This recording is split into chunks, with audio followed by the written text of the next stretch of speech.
चलो अभी good morning everyone. Business communication की बुक में आज हम चैप्टर नंबर 6 स्टार्ट कर रहे हैं और चैप्टर का हमारा नाम है बिजनेस कोरेस्पोंडेंस। कोरेस्पोंडेंस वर्ड का मतलब होता है रिटर्न कम्युनिकेशन।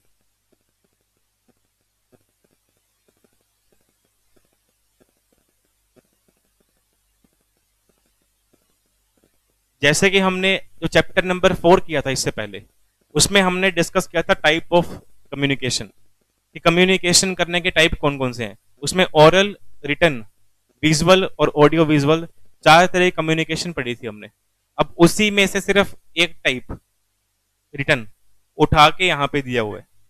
तो कह रहे कोरेस्पोंडेंस का मतलब जब आप बिजनेस के अंदर लिख करके बातचीत करते हो, इसमें ओरल नहीं आएगा, विजुअल नहीं आएगा और ऑडियो विजुअल भी नहीं आएगा। ठीक है, सिर्फ और सिर्फ रिटन कम्युनिकेशन की बात पूरे चैप्टर में होने वाली है, और वो भी बिजनेस के अंदर, घर पे नहीं, ठीक है, और मार्केट में नहीं, सिर्फ और सिर्फ बिजनेस में। तो कह रहे हैं कि जब भी दो लोग या दो से ज्यादा लोग बिजनेस के अंदर लिख करके बातचीत करेंगे, उसे हम बोलते हैं बिजनेस कोरेस्पोंडेंस। अब बिजनेस के अंदर राइटिंग फॉर्म में कौन कौन से तरीके से बातचीत होने वाली है वो सब समझना है हमको। उनको लिखने का तरीका क्या होता है, उनका फॉर्मेट क्या होगा, वो सब पढ़ना होगा हमको यहाँ पे। तो इसमें सबसे पहले जो है रिटन कम्युनिकेशन के अंदर वो बात कर रहा है बिजनेस लेटर की। अब जैसे मान लो एक मेरा बिजनेस है, एक आपका बिजनेस है। मैं मैन्युफैक्चरर हूं, ठीक है, और मैं आपसे रॉ मटेरियल परचेज करता हूं। जो भी गुड मैं मैन्युफैक्चर करूंगा उसका रॉ मटेरियल मेरे पास आपसे आ रहा है। ठीक है, अब अगर मैं आपसे रॉ मटेरियल परचेज करूंगा तो आपसे कम्युनिकेशन करूंगा नहीं करूंगा पहले, कि मुझे कौन सा रॉ मटेरियल परचेज करना है, कौन से प्राइस वाला परचेज करना है, कौन सी क्वालिटी का परचेज करना है, कितना परचेज करना है, उसके लिए मैं बात करूंगा आपसे। तो आप मेरे सप्लायर बन जाओगे, बिकॉज आप मेरे को रॉ मटेरियल सप्लाई कर रहे हो। तो आपसे रॉ मटेरियल लेकर के मैं फिनिश गुड्स बना रहा हूं और बना के सेल कर रहा हूं। अगर आप मुझे रॉ मटेरियल नहीं दोगे तो मेरी मैन्युफैक्चरिंग बिजनेस के अंदर नहीं हो पाएगी, ठीक है, और मैं मार्केट में काम नहीं कर पाऊंगा। तो अब अगर मुझे आपके पास रॉ मटेरियल का ऑर्डर प्लेस करना है तो मैं कौन कौन से तरीके अपना सकता हूं। या तो मैं फोन कर दूंगा आपको, फोन करके मैं बोल दूंगा कि मुझे कौन सी क्वालिटी का रॉ मटेरियल चाहिए, कितना चाहिए और क्या प्राइस लगने वाला है और कब तक मेरे पास सामान पहुंच जाएगा। वो सारी बातें हमारी फोन पे हो जाएंगी। वो तो हुआ बिजनेस के अंदर ओरल कम्युनिकेशन, पर हम ओरल तो पढ़ ही नहीं रहे। ठीक है, तो मैंने क्या किया, मेरे बिजनेस की तरफ से आपके बिजनेस के पास एक लेटर गया है। उस लेटर के अंदर क्या लिखा होगा कि मुझे क्या चीज आपसे चाहिए, कितनी क्वांटिटी में चाहिए, ठीक है, अच्छा कैसी क्वालिटी चाहिए उसकी, उसका प्राइस क्या होगा, उसका आइडिया मैं आपसे लूंगा। तो कह रहे हैं कि जब एक बिजनेस दूसरे बिजनेस के साथ लेटर की फॉर्म में बातचीत करता है, उसे हम बोल देते हैं बिजनेस कोरेस्पोंडेंस। बिकॉज कोरेस्पोंडेंस का मतलब क्या पढ़ा अभी हमने, राइटिंग में कम्युनिकेशन करना, वो भी बिजनेस के बारे में। तो बिजनेस के बारे में मतलब सिर्फ फॉर्मल बात करेंगे, इनफॉर्मल बात तो नहीं होगी ना। उसे कह रहे हैं कि उसको परफॉर्म करने का एक तरीका हो गया लेटर, कि अगर एक बिजनेस दूसरे बिजनेस को लेटर दे रहा है, उस लेटर के थ्रू कोई इंफॉर्मेशन शेयर हो रही है बिजनेस के बारे में, तो वो बिजनेस कोरेस्पोंडेंस बन जाएगा। अब ये कह रहे हैं कि जब भी हम लेटर लिखेंगे, जब भी एक बिजनेस दूसरे बिजनेस को लेटर लिखेगा, उसे हम बोलते हैं बिजनेस लेटर। एक पर्सन दूसरे पर्सन को लेटर लिखेगा, वो नॉर्मल लेटर होगा उस केस में। पर अगर एक बिजनेस ने दूसरे बिजनेस को लेटर लिखा तो उसको हम सिंपल लेटर ना बोल के बिजनेस लेटर बोलेंगे, बिकॉज उसके अंदर सिर्फ और सिर्फ बिजनेस के बारे में बातचीत हो रही है। ठीक है, अब ये कह रहे हैं कि एक अच्छे बिजनेस लेटर के अंदर क्या कुछ खास बात होनी चाहिए। यहाँ पे फॉर्मेट की बात हो रही है बेसिकली। इसमें फॉर्मेट दिया होगा मेरे अकॉर्डिंग आपको, एक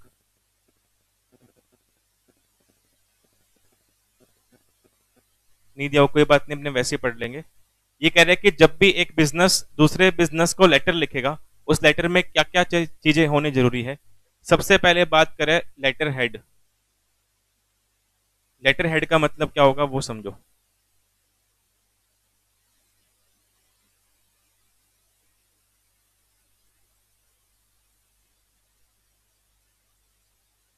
आप में से कुछ बच्चों ने एकेडमी पे बस पास बनवाया होगा, बनवाया किसी ने बस पास, किसी ने नहीं बनवाया। हम्म, कोई पास बनवाया है एकेडमी से आपने? अच्छा, एकेडमी नहीं, एकेडमी से बनवाया है तो एग्जाम्पल बन जाएगा इसके अंदर हमारा। चलो कोई ना, छोड़ो।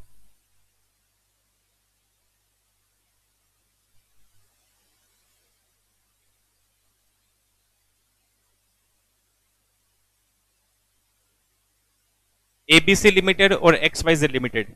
एबीसी लिमिटेड को एक्स वाई जेड लिमिटेड से रॉ मटेरियल परचेज करना है,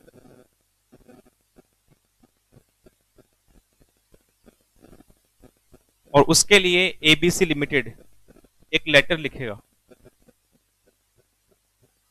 तो लेटर लिखने वाला एबीसी लिमिटेड, और लेटर कहां जाने वाला है वो? ठीक है। अब हमने जो अभी वर्ड पढ़ा उसमें लिखा हुआ है लेटर हेड। लेटर हेड का मतलब क्या होता है वो देखो। लेटर हेड का मतलब होगा कि जब भी एक बिजनेस जिस पेज के ऊपर लेटर लिखेगा, उस पेज पे इतने इतने पोर्शन के अंदर एबीसी के बारे में इंफॉर्मेशन लिखी होगी। उसका नाम लिखा होगा, उसका एड्रेस लिखा होगा, फोन नंबर, ईमेल आईडी कुछ है तो वो सब लिखा होगा, और बाकी पूरा पेज खाली होगा। इसमें हम क्या लिख देंगे? हमारा पूरा लेटर। ठीक है। अब इस पेज को बोलते हैं लेटर हेड। तो लेटर हेड एक ऐसा पेज होगा जो सेंडर की इंफॉर्मेशन को शो करता है। जो भी लेटर भेजेगा वो सेंडर बन जाएगा ना वहां पे। यहाँ पे एबीसी कंपनी सेंडर बनेगी, बिकॉज लेटर ये भेजने वाला है, और एक्स वाई जेड क्या बनेगा? हमारा रिसीवर। तो एबीसी लेटर लिखेगी तो एबीसी अपने लेटर हेड का इस्तेमाल करेगी। लेटर हेड के पेज के ऊपर थोड़े से पोर्शन में, यू मान लो पेज पूरा 100% होगा, उसमें से 30% या 25% जगह का इस्तेमाल किया जाएगा। उस जगह में सेंडर की इंफॉर्मेशन लिखी जाएगी। ठीक है। कोई टेस्ट हुआ है अभी तक आपका? कोई भी टेस्ट हुआ हो, उस टेस्ट में आप देखो, आपका टेस्ट होगा पेज के ऊपर, सबसे ऊपर एकेडमी का नाम लिखा होगा, एकेडमी का एड्रेस लिखा होगा, फोन नंबर वगैरह लिखा होगा। अच्छा, कौन से चैप्टर का टेस्ट हो रहा है, कितने मार्क्स का टेस्ट है, वो सब लिखा होता है ना। उसके बाद question number 1, question number 2 start होता है। जो ऊपर वाला पोर्शन है उस पेज के ऊपर, वो लेटर हेड है आपका। तो लेटर हेड में हमेशा सेंडर अपने बारे में बताएगा।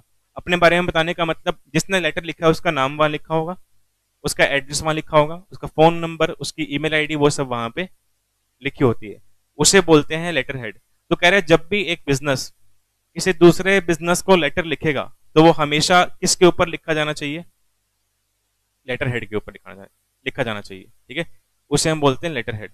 अब लेटर हेड में क्या क्या बातें लिखी होती है वो यहां बता रखा है कि लेटर हेड का जो सिंगल पेज होगा उसमें क्या क्या लिखा होगा।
बातें मत करो। ये देखो, ये लेटर हेड का फॉर्मेट ऐसा होता है। एक ब्लैंक पेज होगा ना, इस पे सबसे ऊपर यहाँ पे कंपनी, ये ब्लू शेड में जितना जितना ब्लू पोर्शन है उसमें सेंडर की डिटेल है। ठीक है। और यहाँ पे टू, टू का मतलब ये लेटर किसको भेजा जा रहा है, उस रिसीवर की डिटेल लिखी हुई है। उसके बाद इसमें डियर सर, फिर सारा कंटेंट लिखा हुआ है, और आखिरी में साइन होते हैं लेटर के ऊपर। ठीक है। तो ऐसा लेटर हेड होगा। ये एग्जांपल है जस्ट आपके सामने। तो लेटर हेड में सबसे ऊपर सेंडर की डिटेल होगी, उसके बाद रिसीवर की डिटेल आएगी, फिर सारा जो मेन बॉडी पार्ट है उसमें कंटेंट लिखा जाएगा, और आखिरी में जिसने लेटर लिखा है वो साइन कर देगा उसके ऊपर। ठीक है।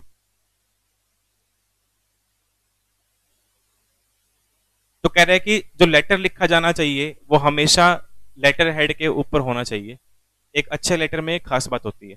अब लेटर हेड जो होगा उसमें सेंडर के बारे में क्या क्या लिखा होना चाहिए, बिकॉज अभी हमने डिस्कस किया कि लेटर हेड में जो इंफॉर्मेशन होगी ऊपर ऊपर वो किसकी होगी, सेंडर की।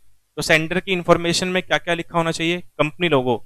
अगर सेंडर की कंपनी का कोई लोगो है जिसके नाम से उसका ब्रांड फेमस है मार्केट में, तो वो लोगो उस लेटर के ऊपर लगा होना चाहिए, ठीक है। टैग लाइन, अगर सेंडर के बिजनेस की कोई टैग लाइन है, कोई स्पेशल लाइन है जिसके नाम से उस कंपनी के बारे में हम जानते हैं, तो वो लाइन भी उस लोगो के अंदर, उस लेटर हेड के अंदर लिखी होनी चाहिए। सेंडर का नेम, अगर सेंडर कंपनी है तो कंपनी का नेम लिखा होगा। सेंडर पार्टनरशिप फर्म होगी तो पार्टनरशिप फर्म का नेम लिखा होगा। अगर सेंडर सोल ट्रेडिंग फर्म है तो सोल ट्रेडिंग फर्म का नेम लिखा होगा। सेंडर एलएलपी है तो एलएलपी का नेम लिखा होगा, प्लस एड्रेस कि हमारा ऑफिस कहाँ पे है, ठीक है। उसके बाद कॉन्टेक्ट नंबर लिखा होगा वहां पे। ईमेल आईडी कोई है तो वो भी उसमें लिखी होगी। उसके अलावा यहाँ पे एक वर्ड और दे रखा है सिन नंबर, कॉर्पोरेट आइडेंटिटी नंबर। सिन नंबर हमेशा कंपनी का होगा। तो जब भी आप एक नई कंपनी बनाते हो तो कंपनी को एक नंबर मिलता है, रजिस्ट्रेशन नंबर मिलता है, उसे बोलते हैं सिन नंबर। तो कंपनी अगर लेटर हेड लिख रही है, अगर कंपनी लेटर लिख रही है तो कंपनी के लेटर हेड के ऊपर कंपनी का सिन नंबर भी लिखा होना चाहिए, अगर कंपनी सेंडर है तो, ठीक है। उसके बाद सेकंड पॉइंट है रेफरेंस नंबर। अब रेफरेंस नंबर क्या होगा वो देखो।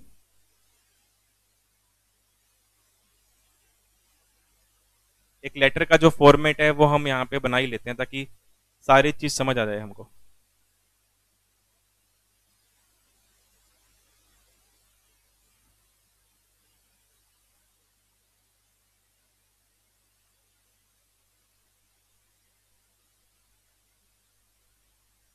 एबीसी प्राइवेट कंपनी, ये कंपनी लेटर बना रही है, इसका मतलब है सेंडर होगी। यहाँ पे नाम आ गया इसका। उसके बाद यहाँ पे उसका एड्रेस लिखा जाएगा, ठीक है। सिन नंबर कंपनी का होगा वो यहाँ लिखा जाएगा। ईमेल आईडी,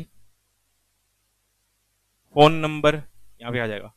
लोगो कोई है तो वो लोगो यहाँ पे लगा देंगे, कंपनी का लोगो कोई होगा तो इस तरीके से हमारा लेटर हेड तैयार हो जाएगा। बाकी पोर्शन पूरा जो है ये वो ब्लैंक है। यहाँ पे हम हमारा पूरा मेन बॉडी पार्ट जो होगा वो लिखेंगे, ठीक है।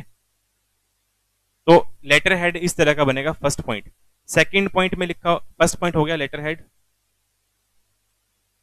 सेकंड पॉइंट है रेफरेंस नंबर।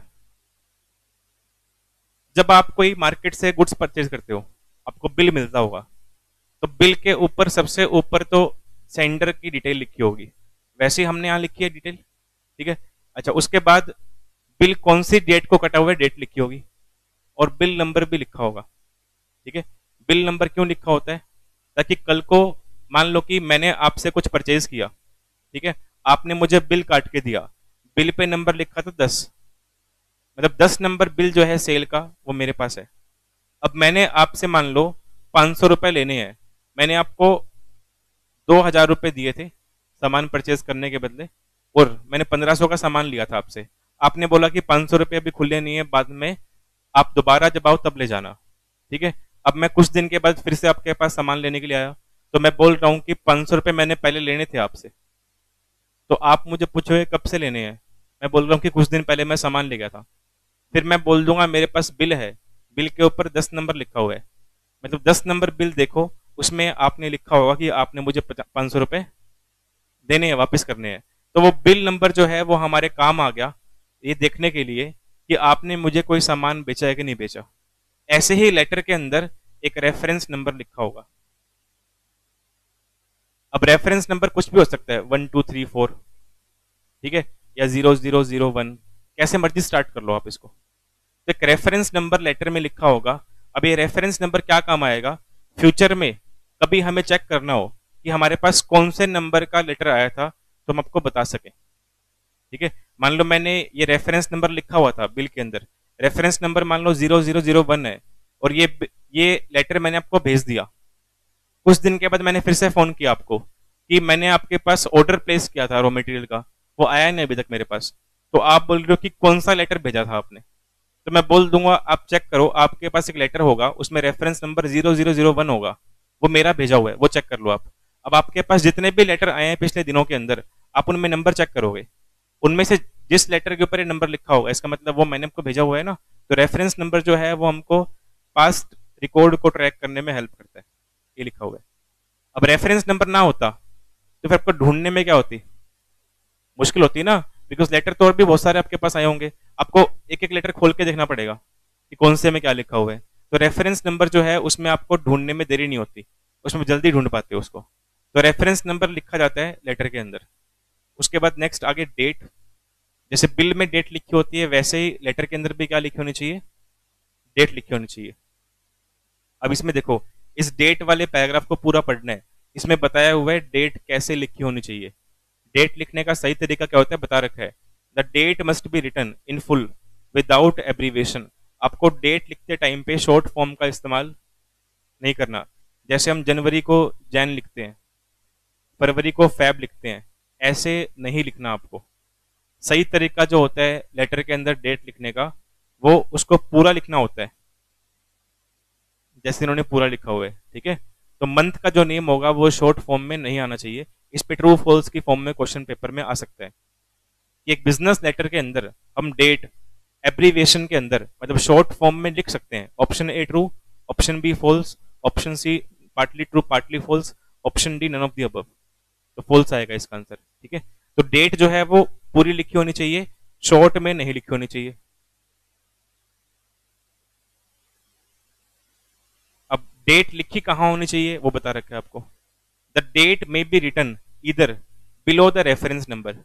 ये कह रहे हैं डेट कहां लिखो, इधर, इधर का मतलब या तो आप रेफरेंस नंबर जहां आपने लिखा है उसके नीचे लिखो। तो रेफरेंस नंबर लेफ्ट में लिखा हुआ है हमारा, इसके नीचे हम क्या लिखेंगे, डेट। या फिर आपको एक ऑप्शन दिया हुआ है और इन द एक्सट्रीम राइट, या फिर आप लेटर के राइट साइड में यहां पे भी क्या लिख सकते हो, मर्जी हमारी है। या तो बोल रहे हैं रेफरेंस नंबर के नीचे लिखो, या फिर रेफरेंस नंबर अपने लेफ्ट में लिखा हुआ है और आप सोच रहे हो कि डेट हम राइट में लिखें, वो भी चलेगा, उसमें भी कोई दिक्कत नहीं है, ठीक है। तो ये ऐसे क्वेश्चन बनते हैं पेपर के अंदर यहाँ से। तो जिस पॉइंट का मतलब समझना होगा सिर्फ मतलब बताऊंगा, और जिस पॉइंट को पूरा पढ़ना होगा वो पूरा बताऊंगा आपको, ताकि ध्यान रहे इस पॉइंट में से क्या कुछ पढ़ना है क्या नहीं पढ़ना। तो डेट वाले पैराग्राफ में फर्स्ट और लास्ट लाइन दोनों पढ़नी है आपको, ठीक है। नेक्स्ट है स्पेशल मार्किंग। अब कई बार हम किसी को लेटर या फिर पार्सल भेजते हैं तो उसके ऊपर लिखा होता है कॉन्फिडेंशियल। कॉन्फिडेंशियल का मतलब जिसके नाम पे वो पार्सल है सिर्फ वही उसको ओपन करे और किसी को ओपन नहीं करना, बिकॉज उसमें कोई सीक्रेट बात लिखी हुई है हमने, ठीक है। तो जब भी कोई पार्सल हमारे पास आता है अगर उसमें कॉन्फिडेंशियल लिखा हुआ है और जिसका नाम उस पर लिखा हुआ है पार्सल के ऊपर, वो पार्सल खोलने का अधिकार सिर्फ उसी को है, बिकॉज ऊपर ऊपर पार्सल के पैकेज पे लिखा हुआ कॉन्फिडेंशियल, इसका मतलब उसमें कोई सीक्रेट बात लिखी हुई है जो आप में से किसी और को पढ़नी नहीं है। वो जिसके नाम पे वो पार्सल आया है वो उसी को ओपन करना होगा, ठीक है। तो कह रहे हैं अगर कोई ऐसे स्पेशल मार्किंग है तो वो भी आप लेटर के ऊपर दे सकते हो। स्पेशल मार्किंग जैसे कि हमने कोई पार्सल भेजा है वो कॉन्फिडेंशियल है या नहीं है, कॉन्फिडेंशियल है तो लिखो, और कॉन्फिडेंशियल वर्ड नहीं लिखा हुआ इसका मतलब कोई सीक्रेट बात उसमें नहीं लिखी हुई है। पार्सल आपने कैसे भेजा है, बाय प्लेन भेजा है, बाय पोस्ट ऑफिस भेजा है, वो भी उसमें लिखा होता है ऊपर। तो इसको सिर्फ आपको स्पेशल मार्किंग ध्यान रखना है, अंदर वाला कंटेंट मैंने पढ़ा दिया, याद रखने की जरूरत नहीं है इसके अंदर। Next, inside address. रिसीवर का एड्रेस लिखा होना जरूरी है। अगर लेटर के अंदर रिसीवर का एड्रेस नहीं होगा तो वो लेटर डिलीवर कहाँ करना है कैसे पता लगेगा, ठीक है। तो जैसे मान लो हम कहीं पे पार्सल भेजते हैं, पार्सल आप पैक कर देते हो येलो पेपर में या व्हाइट पेपर में, तो उस पेपर पे जो पार्सल का पैकेज होगा उस पे आप लिखते हो टू, रिसीवर का नेम, उसका एड्रेस, ताकि उस पेपर उस पार्सल को पढ़ के समझ आ जाए ये किसके पास डिलीवर करना है, कौन से एड्रेस पे डिलीवर करना है। तो कह रहे हैं रिसीवर का, रिसिपिएंट का एड्रेस जो है वो लिखा होना क्या है, जरूरी है, वो भी कंप्लीट, आधा अधूरा नहीं। अगर आधा अधूरा एड्रेस लिखेंगे तो ऐसे केस में जो पार्सल डिलीवरी करने वाला डिलीवरी बॉय होगा वो कंफ्यूजन में रहेगा कहाँ पे डिलीवर करना है। तो एड्रेस पूरा प्रॉपर लिखा होना चाहिए, हाउस नंबर क्या है, कौन से फ्लोर पे रहता है बंदा, नेम क्या है उसका, कौन सी गली में घर है, वो सब पूरा लिखा होना चाहिए, स्टेट का नेम, सिटी का नेम, पिन नंबर, ठीक है, ये सब कॉमन बातें हैं। तो कह रहे हैं एड्रेस के अंदर क्या क्या आएगा, नेम, एक तो रिसीवर का नेम लिखा होना चाहिए पूरा, नेम भी और कास्ट भी, ठीक है, बिकॉज सेम नेम के एक ही बिल्डिंग में दो बंदे रह सकते हैं ना, हो सकते हैं दो बंदे, अब क्या पता वो किसके नाम पे है वो, तो कास्ट के साथ पूरा नाम लिखा होना चाहिए। इवन कास्ट भी सेम हो सकती है, वो तो बहुत रेयर केस होता है फिर, ठीक है। अच्छा, फोन नंबर लिखा होना चाहिए, ताकि मान लो हमें एड्रेस मिल नहीं रहा तो डिलीवरी बॉय उस फोन नंबर पे फोन करके पूछ लेगा कि घर कहाँ पे आपका, मुझे मिल नहीं रहा, ठीक है। पूरा कंप्लीट एड्रेस उसके ऊपर लिखा होना चाहिए। अब ये कह रहे हैं कि नेम और एड्रेस लेटर के अंदर लिखा होना चाहिए, तो क्या एनवलप के ऊपर नहीं लिखा होना चाहिए? तो अब जो डिलीवरी बॉय है, ये तो है नहीं कि वो पार्सल फाड़ के फिर लेटर खोल के देखेगा कहाँ पे देना है वो, तो जो नेम और एड्रेस रिसीवर का आपने लेटर के अंदर लिखा है वही कहाँ लिखा होना चाहिए? बाहर एनवलप के ऊपर। तो लेटर के अंदर भी नेम और एड्रेस होना चाहिए रिसीवर का, और बाहर एनवलप के ऊपर भी नेम और एड्रेस रिसीवर का एग्जैक्टली सेम होना चाहिए। अब लेटर के अंदर हम किसी और का नाम लिख रहे हैं और एनवलप पे किसी और का नाम लिख रहे हैं, फिर तो पता ही नहीं लग रहा कहाँ पे देना है, डिलीवर करना है, ठीक है। Next, attention line. Attention line का मतलब कि अगर हम ये चाहते हैं कि जो लेटर हम दे रहे हैं वो किसी स्पेसिफिक पर्सन के पास जाए।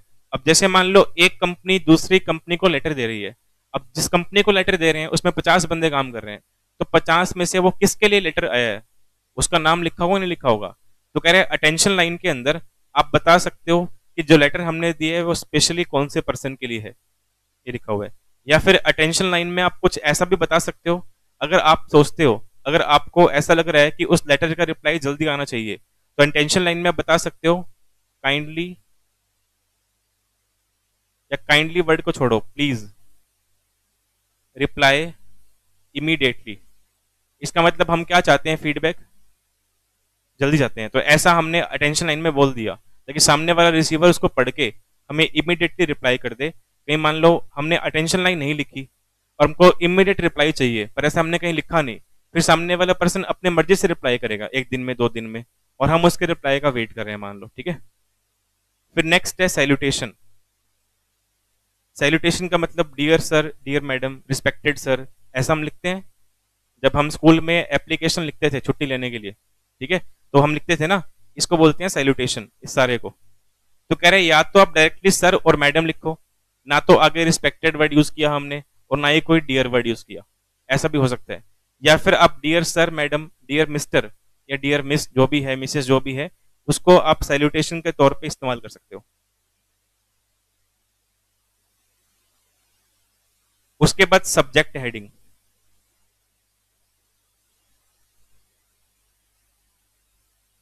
तो हमने यहाँ पे मान लो डियर सर लिखा, फिर कोमा, अब बोल रहे हैं सब्जेक्ट आएगा।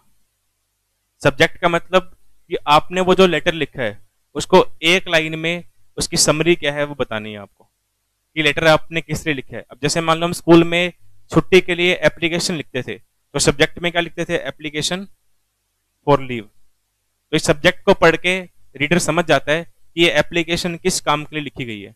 तो सब्जेक्ट में आपको शॉर्ट के अंदर एक लाइन में बताना है कि उसका निचोड़ क्या है लेटर का, कि आपने वो किस पर्पज से लेटर हमें लिखा है, ठीक है।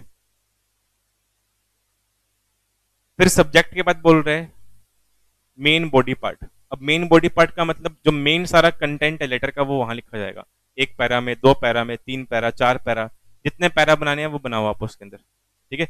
अगर छोटी बात है तो 1 या 2 पैरा में खत्म कर दो, थोड़ी सी बड़ी बात है तो 3-4 पैरा भी लिख सकते हैं। तो मेन बॉडी का मतलब जो मेन पोर्शन, जो मेन पार्ट है हमारे लेटर का, पर्पस क्या है लेटर लिखने का, वो सारा यहाँ लिखा होगा।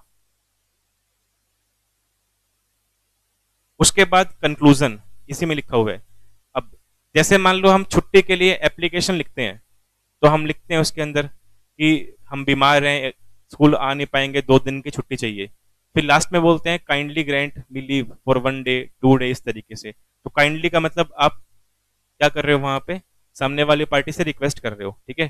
तो वैसे ही यहाँ लिखा हुआ है थैंक यू, या इस तरह से ये बोल रहे हैं कि जब भी आप लेटर खत्म करोगे तो आपको पोलाइट वे में खत्म करना होगा लेटर को, थैंक यू बोल करके, कॉन्ग्रेचुलेशन करके, या काइंडली वर्ड इस्तेमाल करके। इस तरीके से आपको पोलाइट वे में लेटर क्या करना होगा, वहां पे खत्म करना होगा, क्लोज करना होगा उसको। फिर नेक्स्ट है कॉम्प्लीमेंट्री क्लोज, ये इंपॉर्टेंट है पेपर के लिए। अब कॉम्प्लीमेंट्री क्लोज में yours truly, yours obediently, yours faithfully, ऐसे लिखते हैं। अब इनके लिए आपको बताया गया है, ये कह रहा है कॉम्प्लीमेंट्री क्लोज जो होता है वो सैल्यूटेशन पे डिपेंड होता है। अगर सैल्यूटेशन में आपने सिर्फ सर या मैडम लिखा है, ना तो आगे डियर वर्ड इस्तेमाल किया है और ना ही आगे आपने कोई रिस्पेक्टेड वर्ड इस्तेमाल किया है, तो कॉम्प्लीमेंट्री क्लोज में योर्स ट्रूली आएगा हमेशा। ये चीजें हमें पता नहीं होती, ठीक है, ये चीजें सारी इंपॉर्टेंट होती है। अगर आपने सैल्यूटेशन में सिर्फ सर या मैडम लिखा है तो आपको कॉम्प्लीमेंट्री क्लोज में सिर्फ और सिर्फ क्या लिखना है, इसके अलावा और कोई ऑप्शन नहीं है आपके पास। कुछ और लिखते हो तो वो गलत है, हालांकि हम तो सब चला लेते हैं, कोई दिक्कत नहीं होती हमें, ठीक है, और सामने वाला भी कुछ नहीं बोलता, ये सब पता नहीं होता ना हमें। इसलिए अगर आपने डियर सर लिखा है, मतलब सामने वाले रिसीवर का नाम नहीं लिखा आपने, सर लिख दिया, और फीमेल है तो मैडम लिख दिया, नाम नहीं लिखा आपने, तो योर्स फेथफुली आता है हमेशा। अगर आप डियर मिस्टर एक्स, मतलब अगर मेल है तो नाम लिख रहे हो उसका और नाम के आगे डियर वर्ड इस्तेमाल किया है, फीमेल है तो उनका नाम लिख रहे हो और नाम के आगे आपने डियर वर्ड इस्तेमाल किया है, तो ऐसे केस में योर्स सिंसियरली आता है हमेशा। तो इस पे क्वेश्चन पेपर में आ सकता है कि अगर हमने सैल्यूटेशन के अंदर डियर सर लिखा हुआ है तो कॉम्प्लीमेंट्री क्लोज में क्या आना चाहिए। तो ये तीनों ऑप्शन मिल जाएंगे, चौथा option all of the above या नन ऑफ द अबव होगा, तो आपको टिक करना होगा जैसा भी आंसर रहेगा, ठीक है। उसके बाद लास्ट में साइन सिग्नेटरी, तो हमने कॉम्प्लीमेंट्री क्लॉज लिख दिया। उसके बाद सेंडर, सेंडर अपना नाम लिखेगा। अच्छा, अगर कंपनी की तरफ से लेटर गया है तो सेंडर कौन सी पोस्ट पे कंपनी में काम कर रहा है अपनी पोस्ट लिखेगा और नाम के ऊपर यहाँ पे साइन किए जाएंगे। अगर मान लो सिर्फ साइन कर दें और नाम ना लिखें तो साइन तो ऐसे भी होते हैं जो समझ भी नहीं आता क्या लिखा हुआ है, ठीक है ना। कुछ लोग चलो हिंदी में साइन करेंगे साफ साफ, बिल्कुल नीट एंड क्लीन, वो तुमको समझ आ जाएगा कि साइन करने वाले का नाम क्या है। अब कई बार साइन टेढ़े मेढ़े भी कर देते हैं, वहां समझ ही नहीं आता क्या लिखा है, कटिंग कर रखी है साइन कर रखे है ये भी नहीं पता लगता, ऐसे साइन किए होते हैं। तो सिर्फ साइन करने से आप सामने वाली पार्टी का नाम, जो रिसीवर है वो सेंडर का नाम तो नहीं जान पाएगा ना साइन करने से, तो साइन करने के साथ साथ आपको नाम भी लिखना होगा। और अगर लेटर बिजनेस की तरफ से जा रहा है तो जिसने जो सेंडर है वो कौन सी पोस्ट में काम कर रहा है वो पोस्ट का आपको मेंशन करना पड़ेगा। नेक्स्ट है एनक्लोजर और कॉपीज सर्कुलेटेड। अब मान लो मैंने आपको लेटर भेजा, बिजनेस की तरफ से आया है। अब जो लेटर मैंने आपको दिया है वो लेटर मैंने और किनको किनको दिया है।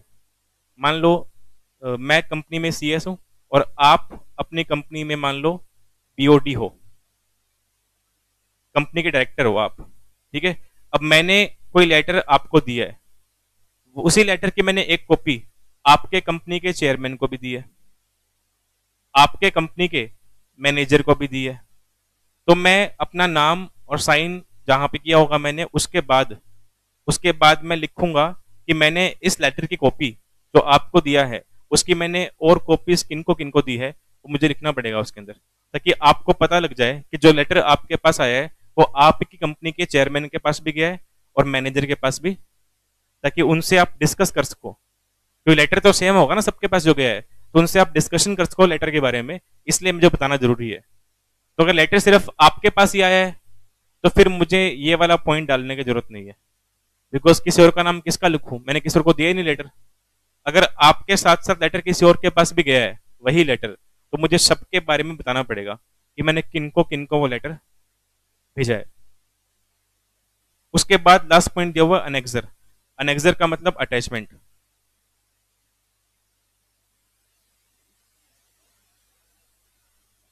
अटैचमेंट का मतलब कि जो लेटर मैंने आपको दिया है उसके साथ मैंने कोई और फाइल, कोई और डॉक्यूमेंट अटैच किया है प्रूफ के तौर पे, तो उसके बारे में भी मुझे लेटर के अंदर बताना पड़ेगा कि मैंने लेटर के साथ पीछे उसके क्या कुछ अटैच किया है, ठीक है, ऐसा लिखा हुआ है। तो ये सारी खास बात एक लेटर के अंदर होती है। अगर ये इन सब बातों को मिला करके लेटर लिखा गया है तो उसको हम एक अच्छा लेटर मान के चलते हैं, ये लिखा हुआ है। तो ये हमारा टॉपिक था कि एक अच्छे लेटर में क्या कुछ खास बात होनी चाहिए। एनक्लोजर वाला देखो, एनक्लोजर में ऐसा लिखा हुआ है कि जो लेटर मैंने आपको दिया है वही लेटर मैंने आपकी कंपनी के और कौन कौन से पर्सन को दिया है, उन सबका नाम मुझे मेंशन करना पड़ेगा। कॉपीज सर्कुलेटेड, कॉपी का मतलब कि जो लेटर आपके पास आया है उसकी कॉपी मैंने और किनको किनको ट्रांसफर की है। सर्कुलेट करना मतलब बांटना, डिस्ट्रीब्यूट करना। हम्म? और अनेक्सर का मतलब कि जो लेटर मैं आपको दे रहा हूं क्या उसके पीछे मैंने और कोई डॉक्यूमेंट अटैच किया है? अगर मैंने डॉक्यूमेंट अटैच किया होगा तो मुझे लेटर के अंदर बताना पड़ेगा कि मैंने कौन कौन से डॉक्यूमेंट लेटर के साथ में अटैच किए हैं, और जिस सीक्वेंस में अटैच किए हैं आपने उसी सीक्वेंस के अंदर बताने हैं। अब जैसे मान लो लेटर है, लेटर के साथ एमओए अटैच किया है, मेमोरेंडम ऑफ एसोसिएशन, और क्या अटैच किया है? Article of association. तो लेटर के जस्ट पीछे पहले क्या आ रहा है? एमओए।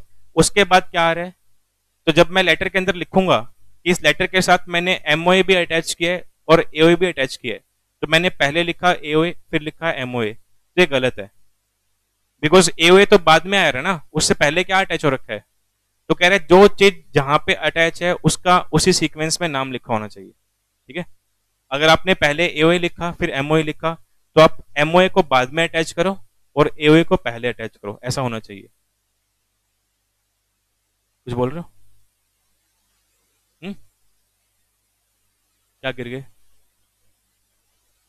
ठीक है, उठा लिए। समझ गए लेटर? उसके बाद नेक्स्ट टॉपिक इंपॉर्टेंट है, टाइप ऑफ बिजनेस लेटर। अब कह रहे हैं कि बिजनेस के अंदर भी लेटर दो तरह के होते हैं, एक होगा फॉर्मल और दूसरा इनफॉर्मल।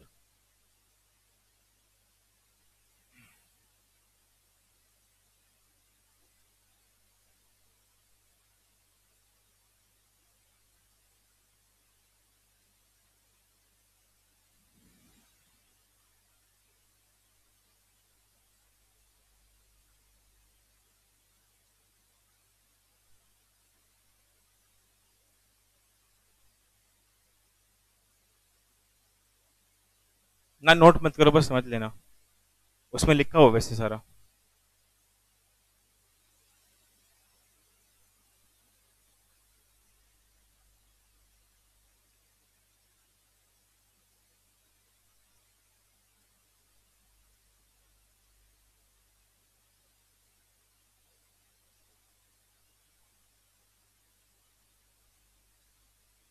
बातें मत करो भी। तो बिजनेस के अंदर जो लेटर है वो आपको दो तरह के दे रखे हैं, फॉर्मल और इनफॉर्मल। अब इन दोनों का फर्क क्या होगा, इन दोनों का मीनिंग क्या होगा वो देखो। अगर एक बिजनेसमैन दूसरे बिजनेसमैन को लेटर भेज रहा है तो वो दोनों ही बिजनेस लेटर है। पर फॉर्मल और इनफॉर्मल में डिफरेंस क्या होगा? अगर एक बिजनेस दूसरे बिजनेस से सिर्फ बिजनेस के बारे में बात कर रहे हैं, काम की बात कर रहे हैं, वो फॉर्मल बन जाएगा। और काम के अलावा अगर एक बिजनेसमैन दूसरे बिजनेसमैन के साथ कोई और बात कर रहा है लेटर के फॉर्म में, वो क्या बन जाएगा? अब जैसे मान लो आपकी कंपनी ने कोई अवार्ड जीता है और मैं आपको कॉन्ग्रेचुलेशन दे रहा हूं, बधाई दे रहा हूं, मेरी भी कंपनी है और एक आपकी कंपनी है। आपकी कंपनी ने कोई अवार्ड जीता है मान लो प्राइम मिनिस्टर से, ठीक है, आपने मान लो पूरे साल में एक्सपोर्ट किए हैं सबसे ज्यादा, तो आपके एक्सपोर्ट सबसे ज्यादा है तो आपको अवार्ड मिला है। अब उसकी मैं बधाई देना चाहता हूं आपको, बधाई देने के लिए तो मैं फोन कर दूंगा आपको, अगर फोन करूंगा तो फिर इस चैप्टर का मतलब ही नहीं बनता। हम लेटर की बात कर रहे हैं ना, तो मैंने आपको एक लेटर लिखा और लेटर के थ्रू मैं आपको बधाई दे रहा हूं, तो वो फॉर्मल होगा इनफॉर्मल होगा? वो इनफॉर्मल है, बिकॉज हम काम की बात नहीं कर रहे। ठीक है, चलो मैं आपको एक अच्छी मतलब की बात बता, मतलब मैं आपको एक अप्रिसिएशन दे रहा हूं, मैं तारीफ कर रहा हूं आपकी, पर उसमें बिजनेस के बारे में कोई बात नहीं हुई ना, तो वो बिजनेस के थ्रू लेटर गया है पर वो इनफॉर्मल बन जाएगा। अच्छा, मुझे आपसे रॉ मटेरियल परचेज करना है, उसके लिए लेटर लेटर गया तो फॉर्मल बन जाएगा। मुझे आपसे किसी गुड का प्राइस जानना है, प्राइस जानने के लिए लेटर लिखा मैंने आपको, तो फॉर्मल बनेगा। मुझे आपसे कोई डॉक्यूमेंट चाहिए, उसके लिए लेटर लिखा तो फॉर्मल। तो उसके अलावा अगर जैसे मान लो बधाई दे रहे हैं, ठीक है, या कुछ और बात डिस्कस कर रहे हैं जो बिजनेस के बारे में नहीं है, वो सब इनफॉर्मल में आएगा। हाँ, इनविटेशन हो गया, जैसे मान लो इनवाइट कर रहे हैं आपको, थैंक यू कर रहे हैं, वो सब इसमें आएगा। तो इनवाइट करना, थैंक यू करना, कॉन्ग्रेचुलेशन देना एक बिजनेस का दूसरे बिजनेस के पास, वो भी लेटर के थ्रू, वो सब इनफॉर्मल में एग्जाम्पल बनेंगे। ठीक है, formal business letters are the typical or standard business letters meant for legal or official correspondence। ये कह रहे हैं कि जब भी एक बिजनेस दूसरे बिजनेस के साथ लीगल और ऑफिशियल मतलब सिर्फ और सिर्फ काम की बात करता है, वो भी लेटर के थ्रू, उसे हम फॉर्मल बोलेंगे। जैसे मान लो बिजनेस डील, कोई बिजनेस डील करनी है हमें आपस में, सेल परचेज की, उसके रिगार्डिंग लेटर दिया है मैंने आपको। ऑर्डर, मैं गुड्स का ऑर्डर प्लेस कर रहा हूं आपके पास, क्लेम, मैंने पैसे आपसे लेने हैं। अब जैसे मान लो बैंक है, हमने बैंक से लोन लिया हुआ है और लोन का टाइम खत्म हो गया, तो बैंक हमको लेटर लिख रहा है कि हमारे पैसे वापस करो, तो वो लेटर कौन सा बनेगा? फॉर्मल बनेगा। डिस्प्यूट सेटलमेंट, अगर दो कंपनीज के बीच में झगड़ा हुआ था, उस झगड़े को सॉल्व करने के लेटर लिखा गया है, तो वो भी क्या बनेगा? फॉर्मल बनेगा। तो कह रहे ये सब जो होंगे वो फॉर्मल के अंदर आएंगे। उसके अलावा थैंक यू करना, interview, reference letter, cover letter, ये सब, एप्रिसिएशन, कॉन्ग्रेचुलेशन, इनविटेशन, ये सब बातें इनफॉर्मल के अंदर ऐसा लिखा हुआ है। समझ गए इसको? बस फिर इतने बहुत है अभी, बाकी पढ़ते हैं फिर मंडे को। तो चैप्टर कंटिन्यू होगा मंडे को। कल डाउट्स लेंगे, डाउट्स लेने के बाद टाइम बच गया तो पढ़ लेंगे थोड़ा बहुत इसको, ठीक है? और परसों टेस्ट होगा आपका। तो जैसे ही ये चैप्टर पूरा होगा, आपको इसकी वर्कशीट में मंडे को ही दे दूंगा इस चैप्टर की। जैसे ये चैप्टर पूरा होगा इसका टेस्ट हो जाएगा। तो अभी जितने बच्चे क्लास में हैं जो नए आए हैं, वो जितने चैप्टर पढ़ते जाएंगे, ठीक है, आपका सबका टेस्ट होता रहेगा। पुराने वाले चैप्टर जो आपके रह गए हैं, जो नए बच्चे हैं, वो रिकॉर्डिंग लगाना स्टार्ट कर दो। उसके टेस्ट एक बार जो सिलेबस खत्म हो जाएगा उसके बाद स्टार्ट होंगे। तो आप यूं मान लो कि आपके अगले 10 दिन में सिलेबस पूरा हो जाएगा मेरी तरफ से सी सीट का। उसके बाद जो पुराने चैप्टर हैं जो आप सबने पढ़ लिए और नए बच्चों ने नहीं पढ़े, वो आपको रिवीजन मोड में पढ़ने हैं, रिकॉर्डिंग क्लास से डाउट्स लेने हैं, फिर हम उनके टेस्ट स्टार्ट कर देंगे, ठीक है? तो अभी तो जो क्लास में चल रहा है उसी को पढ़ेंगे, उसके टेस्ट लेंगे। सिलेबस पूरा होने पे बाकी टेस्ट भी कंटिन्यू हो जाएंगे सारे के सारे आपके।